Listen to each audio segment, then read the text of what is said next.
19. júní. Hvað er aldur í þínum huga? Óttast þú að verða gamall eða ert þú einn af þeim sem tekur þetta létt? Veist og skilur að undirstaða æskunnar er í þinni eigin vitund. Þegar þú heldur huga þínum ungum, ferskum og vakandi, er það ekki inn í myndinni að eldast. Hafir þú mörg áhugamál í lífinu og nýtur lífsins til hins ítrasta? Hvernig getur þú þá orðið gamall?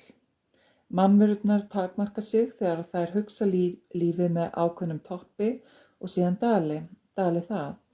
Það getur einmitt verið byrjunin hjá mörgum þeir opna augun fyrir dásemdum lífsins og byrja að njóta þeirra.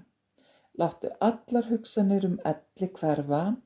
Þetta er aðeins almennt hugsunarform en orðið svo sterkt að það er